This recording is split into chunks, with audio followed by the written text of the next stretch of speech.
Hello everyone and welcome to the Anime Daily, and thank you for joining me as we talk about chapter 108 to chapter 112, covering the workshop battle epilogue and the Hell's Train prologue arcs from the Tower of God webtoon series. And for me personally, I love the dialogue that went on between certain characters within these arcs, and the hints that were sprinkled about, giving us details or hints at future events that are to come. Plus, Endorsi finally got her date with Bam, so I guess all is well within the tower. Nevertheless though, let's talk about my thoughts right now. So as I mentioned in my previous review, I wouldn't mind finding out what happened to Rachel, as we've been a while since we've seen what she's been up to. This whole workshop battle arc finally gave us a bit of a clue. She's hanging out with Michael and Apple, Kuhn's former teammates slash members of Foog. However, this group feels a bit different than the group of Foog that we know already, like the group that Refragio is a part of, or Kakara is a part of. Even the goals of the red-headed guide that we've seen with Bam and the others seem to have like a different goal or opinion of the group that Rachel is currently with. And it's quite refreshing to see a group that is within Foog that want change within a tower that doesn't rely on Bam slash Viole. That's that one aspect of Rachel's group I really do like, because at the moment they have no interest in Viole's character whatsoever. So hopefully it stays that way. Another element to this group that I really did love was seeing the Traveller and his reaction to the group. Rachel in particular, once he saw her, straight away he knew that something smelt fishy. Wait, fishy? Hong Sung-yu? Could that be a connection slash hint? Anyway, speaking of Hong Sung-yu, that's another character that I wouldn't mind seeing back into the story anytime soon. I mean, we haven't seen anything from this character in quite a while. Although I was half joking about him being linked to Rachel's group and having a bigger connection, there is also a possibility, so I'm not going to rule that out. As the name Submerged Fish was dropped in a conversation with Kakara, and that very conversation made me think that there may be a spy within the group that is with Bam and Viole, because they seem to know their location. Or could it be Held On? But that doesn't really make much sense. I mean, the shadow kind of looks like him, but that's just my brain going completely crazy. So while I was editing this video, I had another thought about how they could have known Viole's location, and that could depend on when the conversation between the shadowy figure and Kakara actually took place. Because it could be that Foog actually has, or Rachel's team to be more specific, actually has the Amelia app actually up and running again. So then they could just ask her and find out the location of Bam being at that resort. So, I mean, it kind of makes sense, but it depends, again, when this conversation took place. I would like there to be a turncoat within the group again, though. I just can't see who it would be. That's just my assumption. Another flash of inspiration from my brain. Let's go back to the video, shall we? That's just my brain going completely crazy. Nevertheless though, Foog's involvement over these two arcs were really intriguing, and it left me excited to see what's going to happen with them moving forward. I'm glad that they haven't just kind of dropped off and they are still an instrumental part of the storyline. So hopefully we get more as we go forward. Especially now that we're getting this kind of big battle on a train to come about. Something I've not actually seen in anime for quite a while. Now then, Kuhn's character. Kuhn showed a very serious side to his character in these arcs, creating a team that specifically is to hunt down Cassione and Rachel in order to help Hyoyang, who is now in a state in where he's kind of unconscious. Nothing is wrong with him per se, it's just that the spirit slash devil that is within inside of him isn't in there anymore, which is basically making him not be conscious. As well as the fact is their secondary purpose is to find and hunt down Rachel, Michael, and Apple. The look of hatred and seriousness on Kuhn's face was perfect in matching his dialogue when speaking about doing whatever it takes in order to get to Rachel, even if Bam wouldn't agree with it. And you can tell that his emotion was genuinely real in these arcs.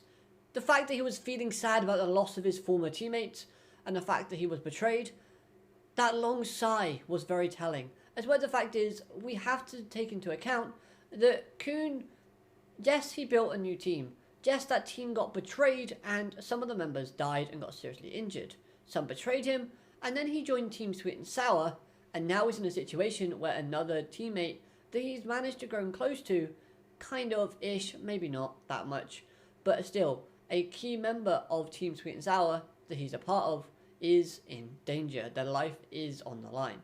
So again, Khun being sad about everything and kind of being angry and serious about it and wanting revenge makes a lot of sense, and I quite like it.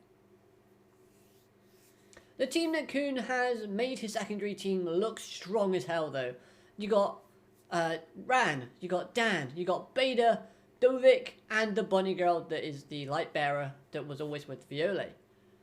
3 incredibly strong fighters, 1 great scout that is super fast, and a smart light bearer that can make good calculative decisions but will cost you a lot of money.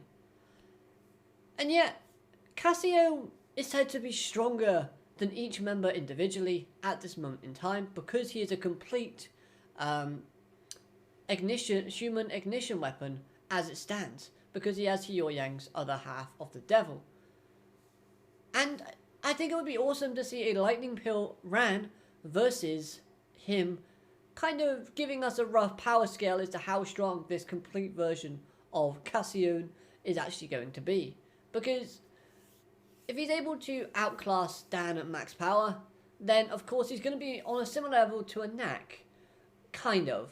Obviously, mentality and mental state takes a good play in it. We know that Dan was, was taking a Knack down by breaking her down mentally and playing on that. So, again, it kind of gives us a power scale, but nothing too serious.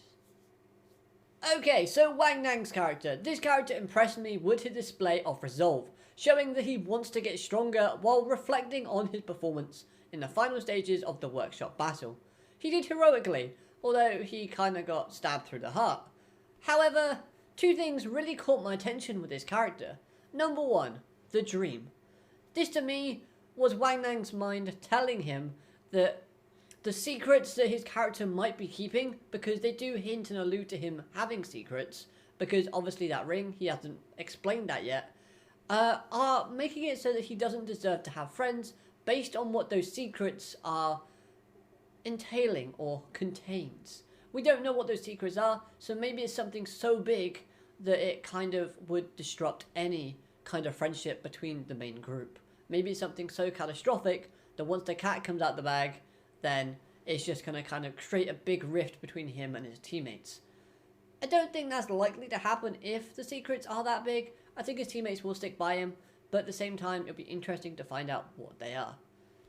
Or my second guess would be that, to the dream state, obviously, is that it's to do with his strength level, telling him that he's not quite strong enough to have friends because he's not able to protect them. And this kind of theme of wanting to protect your friends and being strong enough to is a constant theme throughout the Tower of God series. Yet, I don't see this being the case because he doesn't know the condition of Hyoyang before this dream is happening, so I don't really feel too confident in that one. My final point about Wang Nang though is obviously the ring. This was super intriguing as it appears on another character within these arcs, and that character is none other than Kakara, the member of Foog that we see at the beginning. Now, there's a link between these 2 characters? Okay, fine. Just keeps adding more layers and more layers onto the story writing, and it just intrigues me more and more. So let's keep up with it. Let's keep the hype rolling and keep going. Choo choo! Hell Train time! Hell Train is a train that passes 6 floors, stopping at each one, and people have to fight in order to stay on the train until the final floor. If you do and you manage to keep hold of your ticket, then it may take you to the hidden floor that has been heavily rumoured. However, to claim these tickets, you must steal them from someone else. And thank God this isn't Season 1 Bam participating in this test, because I can't imagine Season 1 Bam having the guts to steal something from anyone based on a ethical standpoint. Now, the idea of this Hell Train sounds really interesting. I like the dynamic of only having 100 tickets available, as it opens up some more interesting ideas and adds more layers to the tension and the suspension. Wondering if you think all the characters are going to gain a ticket, because at the moment we've got quite a lot of characters getting involved in this arc already. So not everyone is going to make it onto the train. That's just what I think at the moment. However, we can see some interesting matchups, and yeah, I'm excited. Plus, this means Sweet and Sour get a training arc in where Viole, aka the best cheat code at the moment, isn't around. This again is something that answers one of my main concerns. I was quite concerned with the fact that Viole was getting really strong, Bam even, was getting very strong, and his other teammates were going to kind of get left in the dust. But that's not the case. If they went on this Hell Train, they would all die. So they need to get stronger, and this is something that I want to see. So hopefully we don't have a massive time skip, but I'm not going to hold my breath. Anyway though, I think that this Hell Train arc is looking to be somewhat interesting based on the little information that we know from this prologue. Nevertheless though, let's bring on the train. Choo choo! Shibisu showed a lot of confidence in his team in being able to obtain D rank, as he stated that he had to go to the test area within 3 days. That's why he couldn't travel up with the main cast. It makes sense for Shibisu to be overconfident with the team that he has, considering he has pretty much 2 Princesses of Jihad on his team, Hats, and a lot of other good contenders. The other thing I thought was quite interesting though is Rax's expression. Rax seems to know that there's something going on in the background when it comes to Khun's character. And we know that Rax is a very kind of intuitive character. He can pick up on small details. So this really does make sense for his character. And I thought it was quite intriguing because I wonder how Rax is going to act when he finally gets like a hypothesis inside of his head. Even though he may not be the smartest character, he should still be able to think of some reason. Bam does also show that he's not so immature, because again, it's the expressions on Bam's face that state that he too might think that something is up with Khun's character, and think that something is a little bit off. Yes, he's being very obedient, especially with the condition that he has to split from Rax and Bam and stay with Team Sweet and Sour so shortly after the 3 have finally reunited. Nevertheless though, still opens up some intriguing avenues. Overall, I really liked this arc. It was simple, yet opens up a lot of questions and a lot of different avenues that we can go down when looking at the future of the plot. Building up to future events, Eon being intrigued as to what's up with Wang Nang and what secrets he's keeping based on that ring that she saw was great. Bam and Endorsi's date was, it was a pretty wholesome part of the chapter. He even got a kiss at the end on the cheek, and Endorsi acting all embarrassed at the end, or not at the end, but like sort of before they left, it was quite funny. I like the fact though that it was Prince and Eon that was kind of with Rax keeping an eye on Endorsi and Bam. I thought that was pretty funny, but there wasn't a lot of comedy. That's not necessarily a bad thing though, because the plot was getting more intense. It's getting more hype. It's getting and slowly building.